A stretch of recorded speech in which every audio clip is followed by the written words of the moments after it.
tidak takut sama Tuhan itu. Kualat dia, durhaka dia. Pak Gatot, menurut Anda apa yang sekarang harus dilakukan oleh Pak Jokowi memastikan bahwa penyelenggaraan pemilu ini netral? Sebenarnya tidak sulit. Sampaikan saja kepada semua bupati, wali kota, dan gubernur. Sampaikan kepada Panglima TNI dan Kapolri. Sampaikan kepada KPU dan Bawaslu bahwa saya perintahkan kalian netral semuanya dan saya akan awasi dan masyarakat mengawasi. Apabila terjadi kecurangan, jangan dibela, langsung disidangkan. Dan ingat, khususnya untuk prajurit TNI, siapapun dia, agama apanya, mereka pernah bersumpah di atas kitab sucinya masing-masing, mengatakan demi Allah saya bersumpah. Kalau membantah itu, siapapun yang merintah, berarti TNI tidak takut sama Tuhan itu. Kualat dia, durhaka dia. Urusannya partai politik dan DPR, bukan Menko Polhukam. Kalau sepertiga anggota DPR mengusulkan, baru sidang pleno. Kalau 2/3 hadir sidang pleno bisa jalan. Kalau 2/3 dari yang hadir setuju pemakzulan, bisa diputuskan begitu. Kalau sudah setuju semua memenuhi syarat, harus dibawa ke MK dulu. Itu nggak bakalan selesai setahun. Kalau situasinya kayak gini, paling tidak bakal selesai lah sebelum pemilu selesai. Itu lama, itu ada sidang pendahuluan, sidang apa di. Begini Bung, hasil survei dari generasi muda ISMI itu menyatakan bahwa kalau pemilu curang dan intervensi dari lembaga-lembaga negara seperti KPU, Bawaslu, aparatur negara, aparatur pemerintah, TNI Polri, maka di Sumatera dari hasil survei ya, dari hasil survei 90,4% mengatakan akan terjadi disintegrasi bangsa, dan survei lagi menyatakan 82,5% itu mereka akan menarik mandat atau merdeka, karena mereka mengatakan bahwa kami ini memberikan mandat kepada Indonesia untuk menjadi satuan yang besar, bukan untuk satu keluarga. Begitu Bung. Apakah ini artinya bahwa ada potensi kekacauan, Pak Gatot, yang bisa saja terjadi ketika pemilu 2024, 14 Februari 2024 usai begitu?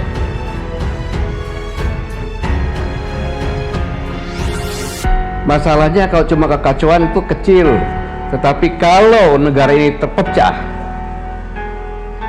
dan menjadi beberapa negara, ini yang sangat luar biasa.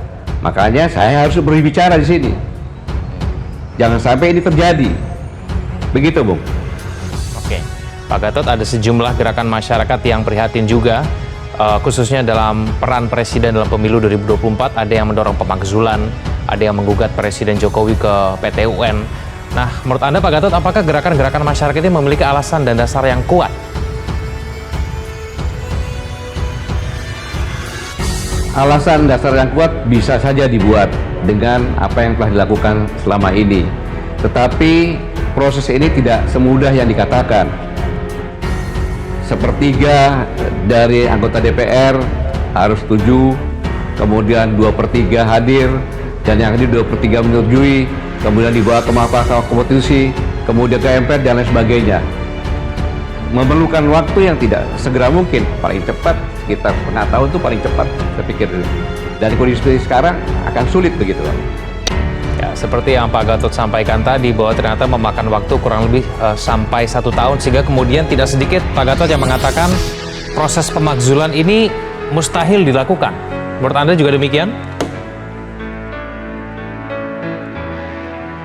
Bukan mustahil, bisa dilakukan, tapi perlu waktu yang lama, Pak.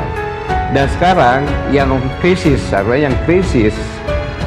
di negara ini adalah ada upaya-upaya atau indikasi atau dari hasil survei yang berakibat disintegrasi bangsa, dan beberapa daerah di Sumatera akan menyatakan merdeka atau lepas mengambil mandatnya. Ini yang sangat-sangat berbahaya, yang saya harap semua anak negeri mempunyai perhatian kepada ini. Kalau itu dilakukan, terjadi intervensi, cawe-cawe, kecurangan yang dilakukan oleh pemerintah, aparatur pemerintah, KPU, Bawaslu, TNI, dan Polri.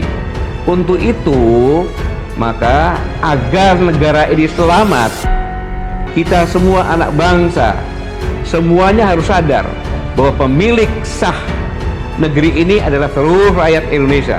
Dan seluruh rakyat Indonesia itu ada DNA patriot dan kesatria. Karena yang memerdekakan negeri ini adalah nenek kita semuanya, kakek-kakek kita semuanya, orang tua kita semuanya. Dan merebut kemerdekaan bukan diberikan saja. Untuk itu, maka saya bangkitkan lagi DNA kesatria dan patriot untuk menjaga agar negara ini tidak tercabik-cabik, agar kesultanan kerajaan yang di 43 ini yang memberikan mandatnya untuk menjadi kesatuan yang besar itu tidak menarik mandatnya lagi.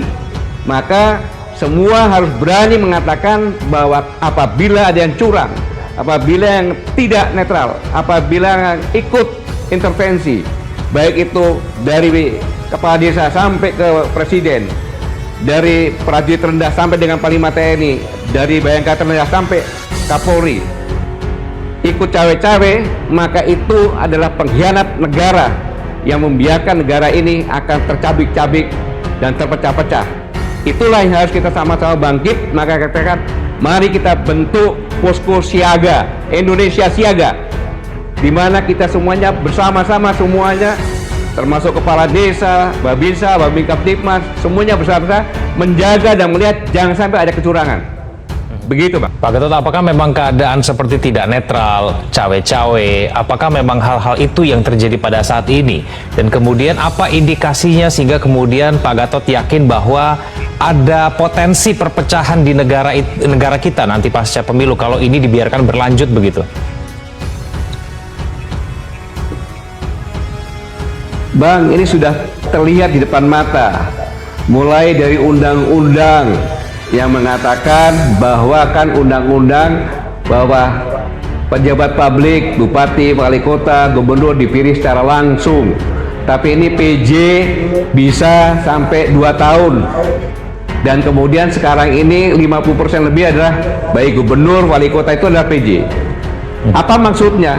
Ini adalah strategi untuk supaya bisa mengendalikan. Buktinya ketika rapat bupati, wali kota, gubernur, ketika ditanya dievaluasi berapa lama, Mendagri setiap 3 bulan, Presiden mengatakan akan saya evaluasi dan saya amati setiap hari dan bisa saya tegur dan saya ganti. Ini kan luar biasa, bisa mengganti wali kota, bupati, gubernur kapanpun saja. Bukankah ini seperti raja? Bukan ini persiapan? Patut saya menduga boleh persiapan ini. Ini yang pertama.